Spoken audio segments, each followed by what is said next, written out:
Gracias por continuar con nosotros en nuestras novenas jornadas de la familia. Ha sido una mañana muy provechosa y esta tarde continúa con otras varias intervenciones.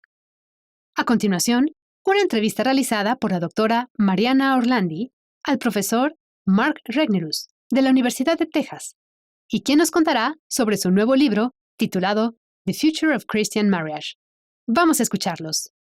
Saludos to all the friends that are watching us in Mexico, and a special and particular thank you to the Universidad Popular Autónoma del Estado de Puebla and to the Centro de Estudios de Familia y Sociedad of UPAEP.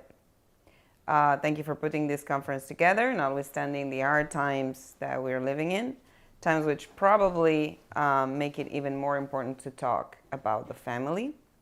My name is Dr. Mariana Orlandi, and I'm the Associate Director of Academic Programs of the Austin Institute for the Study of Family and Culture. Sitting here next to me is Dr. Mark Regnerus, Professor of Sociology at the University of Texas at Austin and a Senior Fellow of the Austin Institute. For this 9th edition of the Jornadas, Professor Regnerus, who was already an invited speaker at UPAEP a couple of years ago, will be presenting his latest book, The Future of Christian Marriage, published by Oxford University Press, as his previous 3 other books. My role today will be that of an interviewer. We hope that this format will help keep the presentation more engaging, as we will talk about a book that deserves being read by anybody who is willing to take seriously the theme and the mission of these jornadas, acompañar a la familia, un proyecto común de solidaridad. So, without any further ado, let me start off with good morning and with the first question for our author. Professor Regnerus, the title of your book is The Future of Christian Marriage.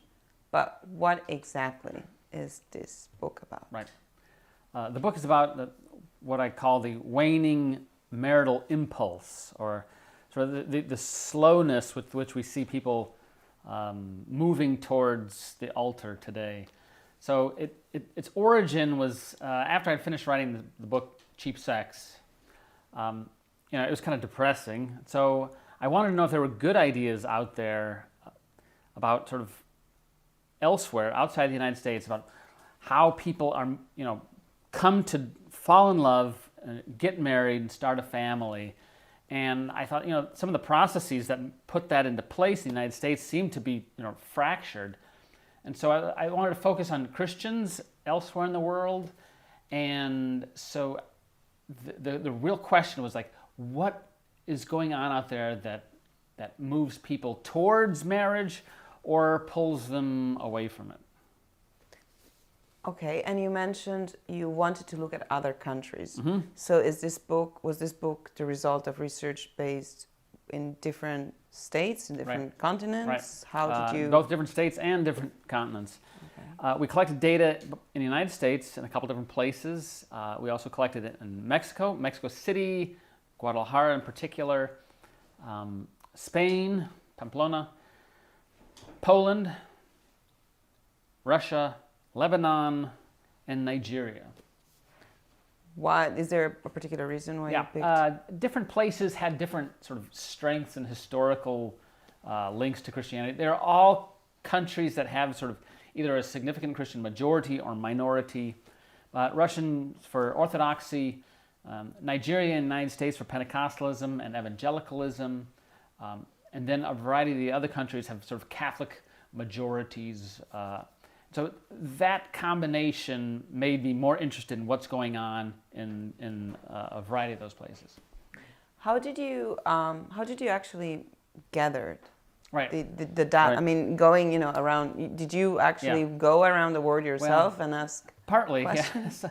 So some of I went to most of those sites. Some of them more than once, but I had in each location a kind of primary data collector who was responsible for locating people to interview and taking care of the getting it interviewed, transcribed, translated, and back to me. For example, in Mexico, I went with 2 different people. One in Mexico City, a sociologist, the National Autonomous University, and then a social scientist of education at the University of Panamericana in Guadalajara. So they were the principal people in the country, and they were tasked to interview people who were church-going Christians, which in Mexico largely meant people who attended Mass or like evangelical worship at least weekly on average. Now, across the world, this doesn't fit quite right. Some people sort of don't go weekly. But the nice thing that happens is that it gives you this kind of contrast between people who are very attentive and very devout, and the Christians out there who would self-identify as such, but just aren't as devout as the other people that we interviewed. So it made for this very rich data set collected from over 200 people throughout the world. You can see the contrasts between Christians in different places, but you can also see sort of the real similarities and the things that are going either right or in particular things that are going wrong among Christians across 7 different countries. So before we get into the things that are maybe common or different in the different countries, let me ask you this. We all think that marriage rates are declining and that, at least anecdotally, we know that. Now, is this true? Yeah. Generally speaking, is this true also based on the research that you did? Is it true also among Christians? Yeah, both of those things are true. It is less true among Christians. So Christians are slower to give up marriage, which leads me, one of the conclusions of the book is that I think marriage is becoming more Christian or more religious of an issue throughout the West and the non-West. So marriage rates basically throughout the West have been declining fairly obviously since around 1980 or so. So you say, okay, that's about 40 years. In the United States, it's been like a 1% decrease in the share of people who are kind of married in the sweet spot in the 20s and 30s each year, 1 percentage point a year. So that now it's we're in a minority, whereas historically that would have been very, very uncommon. But this is the case. It's the case in Mexico. It's the case in all of these countries, including Nigeria. I mean, some places it is still more normative than others, but you still see a pullback, and you certainly see a rising age at marriage. In the Catholic Church, for example, in the United States, annulments are up. Marriage is down. I mean, I think it was in the late 60s, there was far more people getting married than we were burying people, and now it's the opposite. There are more funerals, far more funerals than marriages in the Catholic Church in the U.S. Since you mentioned part of the research was specifically in Mexico, is the trend the same? The U.S. and Mexico? Yeah, Mexico's got a few things that are distinctive to it. Puts it into comparison to a couple other countries in the world. The United States, like, people marry later, but the average person still marries. Whereas in Mexico, there's a curve. So in the United States, it still goes up. The older you are, the more likely you will have been married. Whereas in Mexico, by around age 35, I mean, we're seeing the peak among both Christians and sort of attendees and non-attendees in around 60 to 65% of people who at age 35 say, they're married. By the time you hit to 40, that number starts to go down, right? It's not still going up.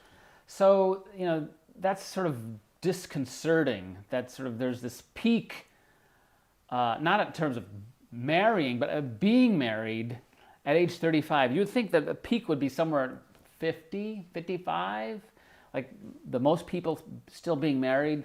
But it signifies that there's something going wrong, that you're peaking by age 35. Does that, just to understand, as Yeah.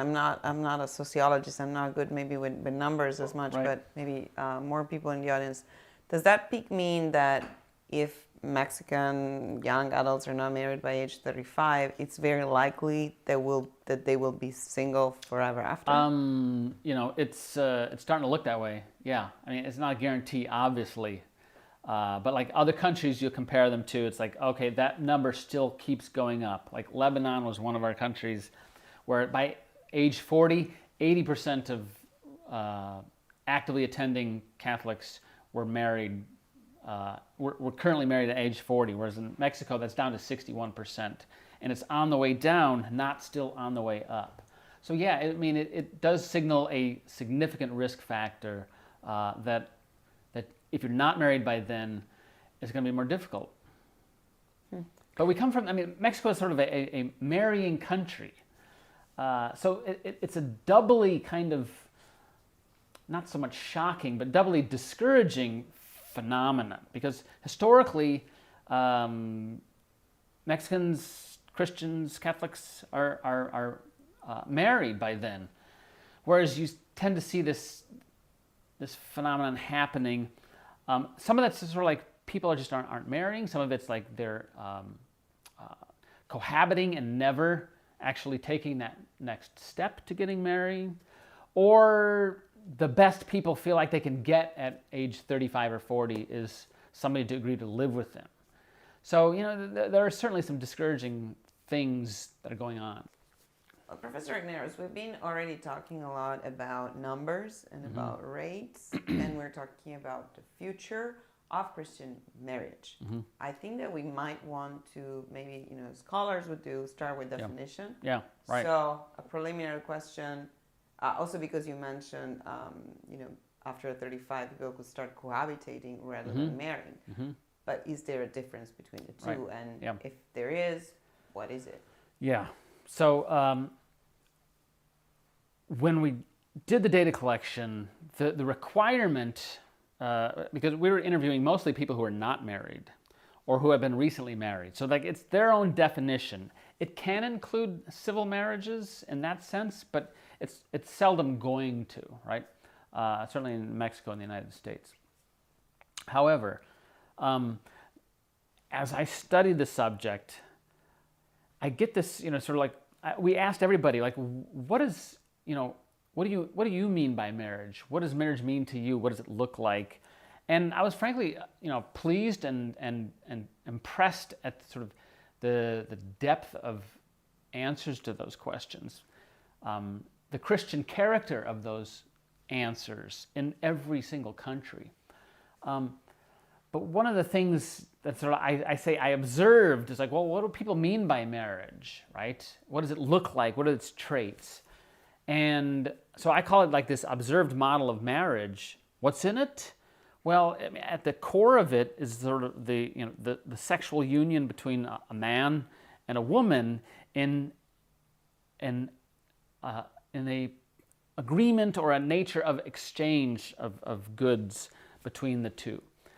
And surrounding that core are 4 key expectations.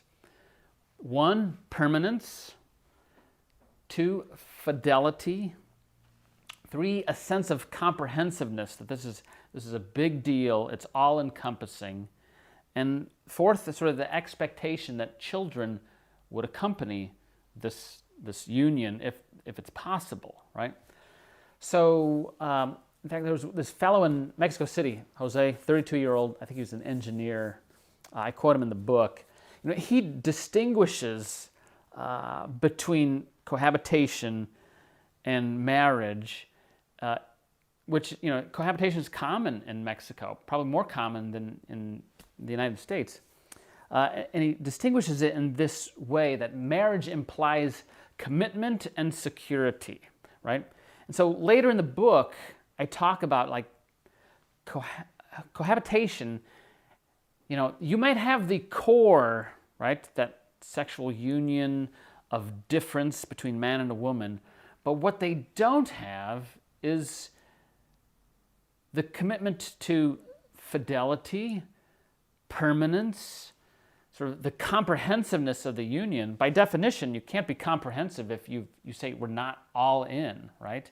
And it's often, in this case, that you want to wait on children to sort of see if this is really going to be secure. So you lack all of these sort of 4 key standard supports for marriage, and and that's using his words, not mine.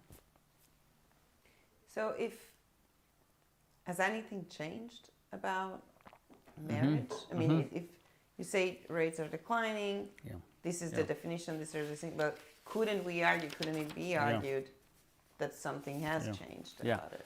Yeah, one of the key things that's changed is, and everybody basically said, yes, marriage has changed dramatically since my grandparents' era, is this sort of uncertainty about the union. It feels a lot more voluntary than it does sort of natural. And it's also, I probably saw this earliest in the United States and Europe, but it's crept everywhere since then, is this idea that marriage is not a foundation anymore. It's not something that you just sort of naturally gravitate towards when you're, say, 18, 20, 23, 25, 27. But instead, it's the capstone. It's the sort of the signifier of a well-lived young adulthood. And I didn't see evidence in Mexico that was not the case. I mean, it seems that people in Mexico, people in the United States, people in Poland, Russia, it's just sort of the way it is, right? You move towards marriage, you become marriageable, you start thinking about this as you get a little bit older. It's not something you're like, oh, I get married in order to accomplish a variety of couple-focused and family-focused things. No. I move towards it over time. So, Professor Ignares, what you're saying is that what changed, and the problem is not the marriageability of men and women, right, but is an attitude, like is the way people think of marriage? Yeah, I mean, the union fundamentally hasn't changed much. People think it has, but I really think the union itself doesn't change much and really can't change that much. But what changes is people's expectations about it, the expectations of timing for it, what it's supposed to feel like, how much sort of pleasure or satisfaction we're supposed to get from it, not sort of the union itself. So one of the things is, well, now we're witnessing sort of really strongly declining marriage rates. Well, what does that mean? Well, it means that people are choosing against the thing itself. It's not that they're dissatisfied with it. It's like they don't want that, or at least not yet. Does that make sense? It does make sense. The question then would be, does your research suggest a particular reason why this change of attitude happened? Like, why are young adults is research consistent in the different countries showing, and what are the root causes for this change? Well, it's not, I mean, it's long been tied to sort of male ability to earn. And our Mexican interviewees also affirmed this. It's like, okay, if he's not a good earner, like that kind of rules him out, right? So, but whereas that used to be a kind of primary and sometimes solitary indicator, it's now sort of one of a variety of indicators, right? So it's like that's baseline needs to be present. But we have a lot more expectations that we put upon it, right? All the more so now that marriage is understood as being this union in which both spouses will probably hold down jobs, right? So there's this kind of understanding expectation, like everybody's got to work, right? Which kind of changes the dynamic in the household. It changes the dynamic in the workplace. And it means that, so people have expectations for it and for its material satisfactions and things like that their parents didn't used to have.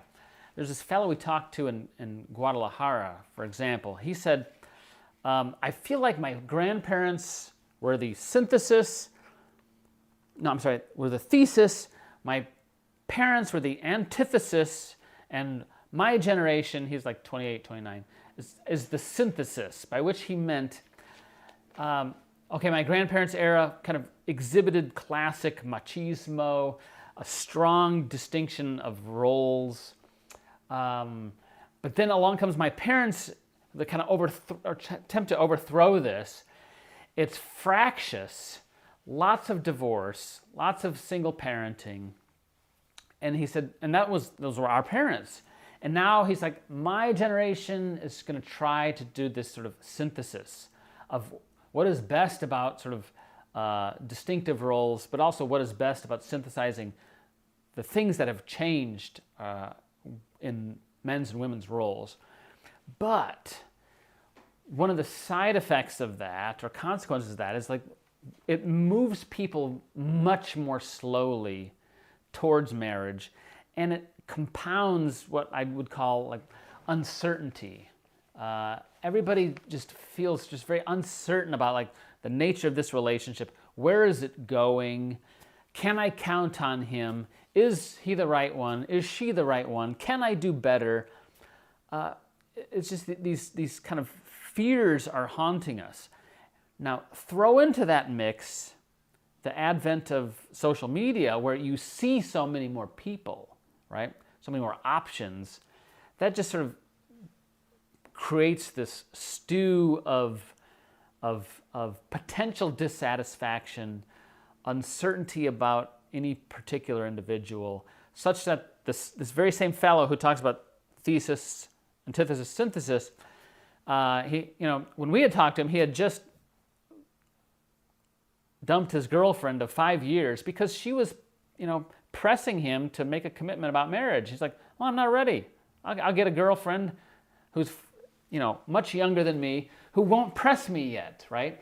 So it signals this kind of shift towards, frankly, men calling even more of the shots than they used to in relationships. And I think people would probably can see that, right? Women have a sort of probably a little bit more of a natural interest in the union and the security of it.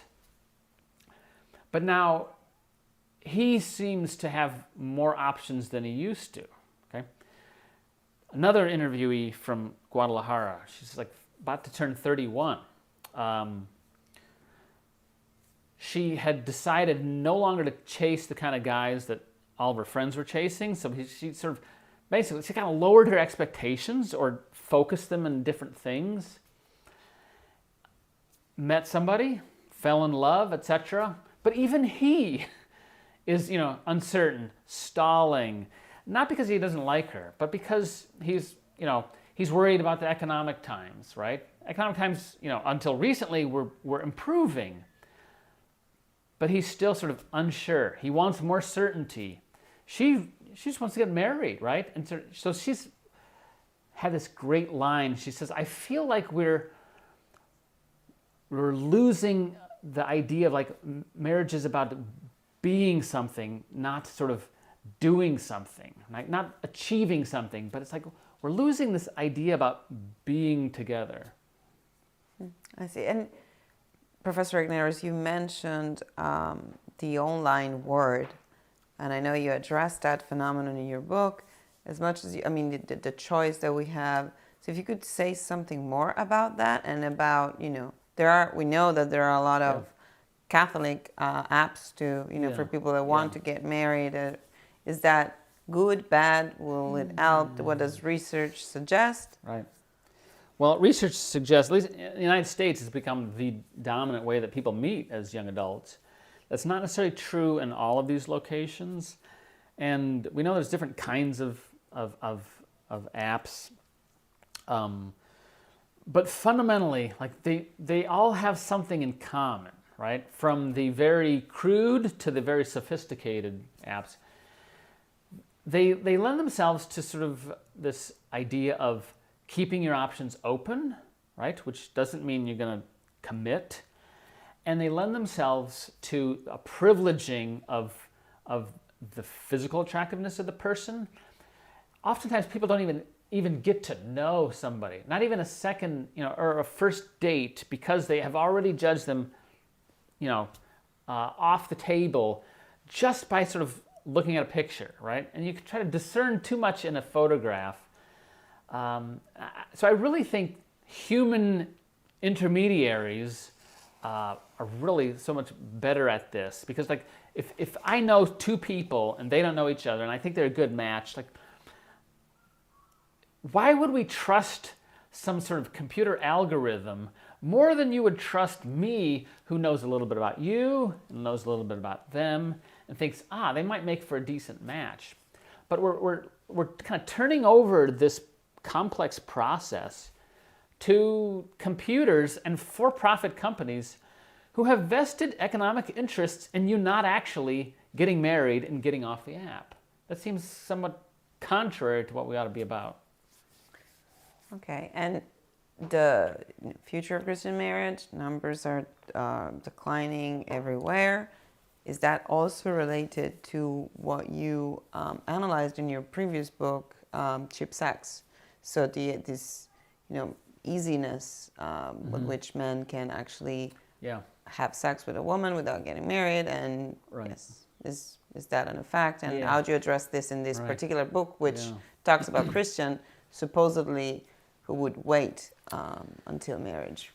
So that's a chapter in the book on sex, and it's kind of a sort of a crash course in what I wrote an entire book about 3 or 4 years ago. And so this is a major player in sort of the slowdown on marriage, is not just the advent and uptake of contraception, but it shifts power, as a little bit like I mentioned before, into the hands of men who now feel like they have more options and can make more or higher expectations of women physically earlier in a relationship. And then she has to weigh this kind of, well, I don't want to do this yet, but I don't want to lose him. So it really puts her in kind of a bind. I think sort of the low price of sex out there is endemic. We asked everybody in all of these countries, including Mexico, if they thought that sex was easy to get, men and women, and almost to a person. They would say yes, it's not that hard, male or female. It's a frustrating phenomenon that, again, it plays in the hands of men being able to more readily call the shots, especially in the earlier parts of a relationship. So, well, Professor, you describe a pretty gray picture, but I mean, marriage declining, including among Christians, declining everywhere in the world. However, I know, because I did read the book, that that's not exactly the picture you have in mind. Right. And I think that's probably what we want to hear in a conference dedicated to how to help the family. Right. So there's good news out there. And there's particular good news, I think, going on in Mexico, but some things that they struggle with. One of the things that I noticed, too, is in Mexico, like, annulments are much less common than in the United States. Did you know there's 11 annulments filed in the United States for every one annulment in Mexico, even though they have a much larger Catholic population in the United States, right? So they really do embody and believe in this, both personally and clerically, in the idea that marriage is for life, right? So they don't have to be convinced of the permanence thing, right? Whereas Americans, I mean, we're entering, we're exiting. We call it the marriage go-round. So, like, we're not even believing in this sort of this idea that marriage is for life. Okay, so they have that going for them. One of the things that can be a challenge in particular, but it's a soluble challenge, is that weddings can be very expensive, right?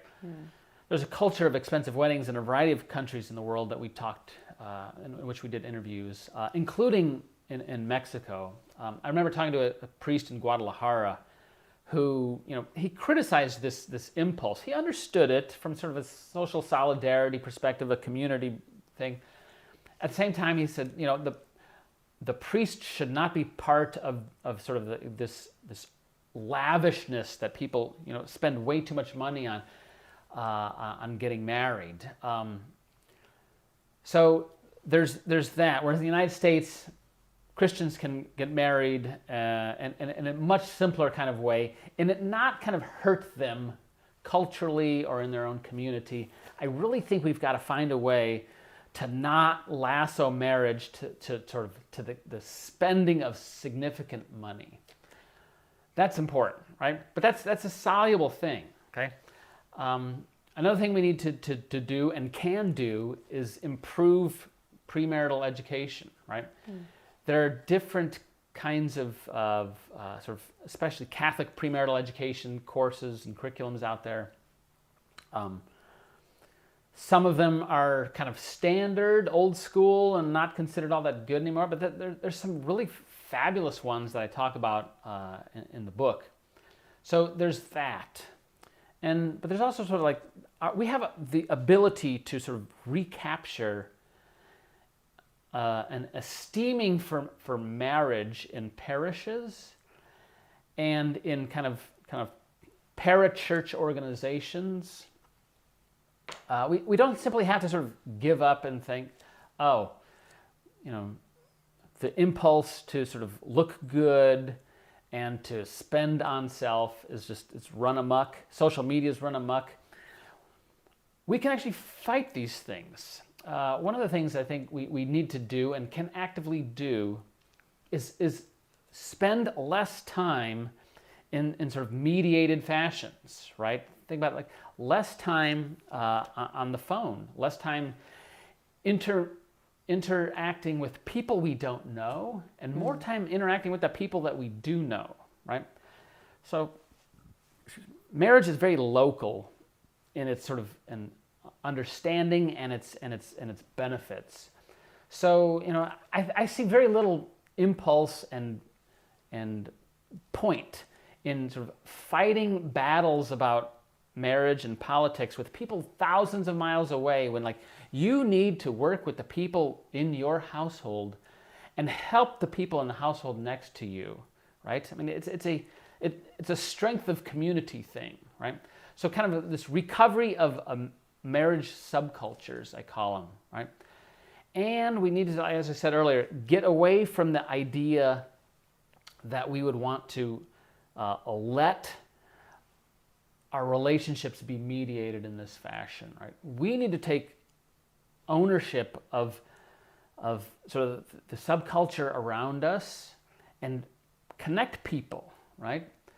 Don't say that the priest has to do this, right? The priest's got plenty of things to do already. Like, it's not the priest's job to sort of build the marriage culture, but they can be part of that, right? It really is kind of a lay-led thing. Like, how much do you care about it? How much does your family, your extended family, care about it? We're not going to have like an unmitigated string of successes here. We have to fight for this thing. But I think, there are these kinds of ways where we can take steps in our own communities to sort of to rebuild something, to re-esteem it, right? So those are just a couple observations of things that people can do. Professor Ignares, these are things you say that people can do, right? That parishes can do, a small community can do. Is there a role for the state here to play? Well, there can be. I mean, before I get to that, like one thing that parents can do, and parents often feel like they can't do anything. One is parents need to watch the advice they give. Like, on one corner of their mouth, they'll be saying, "Well, why isn't my kid meeting anybody? Why aren't they married yet?" And on another corner of their mouth, they'll be like, "Oh, don't be in a rush. Don't rush into anything. You've got plenty of time." Like, we want different things for the same kid, right? So we need to as parents, watch out the kinds of esteeming or of the material side of marriage. Say you're not ready because you don't have enough money. All these sorts of things. Like, well, what is marriage essentially, right? Do you believe it's a foundation? Or do you believe it's something that, you have to have enough money to achieve, right? So parents are often the cause of some of this bad advice that's going on out there. And I think we can be part of the answer and the solution, or we can aggravate things for our children which we don't want to do. Now, you asked about sort of the state, okay? Challenging. Lots of us live in countries where the state is not even thinking clearly about what marriage is, right? Here in the United States, so far as I can tell, largely the federal government and many state governments have punted on the question of will we esteem particular kinds of relationships and not others, and which is tragic because marriage is what people want to raise children in, right?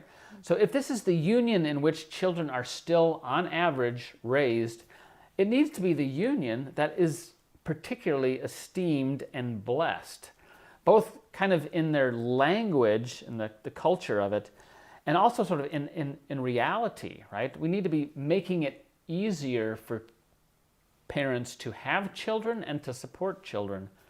Not more difficult, certainly, and frankly, not even playing neutral on the subject. I mean, governments now are playing neutral and saying, whatever people want to do in their relationships is fine. I think that's a disaster waiting to happen because our relationships and the kinds of relationships we form are not neutral for us and especially for children, right? We need to think, what is best for children?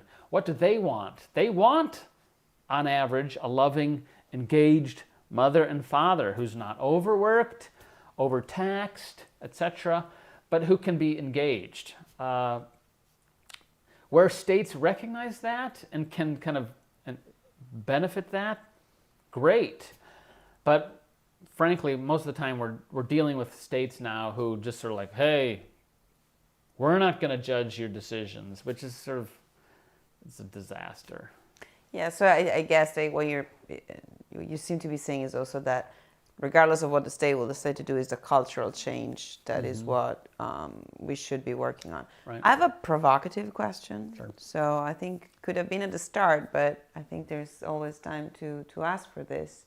Why should we get married? I mean, why? Yeah. What is the good of increasing the number of marriages again? Yeah. You don't have to get married. I mean, there's nothing that is part of the Christian life that states you must, right? But generally speaking, on average, it's sort of the condition in which children flourish best, right? Now, however, so it's like, well, so fewer people will have children, right? I'm convinced, sort of, given sort of a sense of realism, that if you look at the spectrum of human society, right, over time, like what propels us to be together and what pushes us to be apart from each other, like if the forces that sort of separate people from each other, despite our wanting to be together, become pronounced, then we enter into a world in which we're isolates, right? We become sort of, the average adult becomes isolated, right? There are other ways, obviously, you can move towards one another, friendships, etc.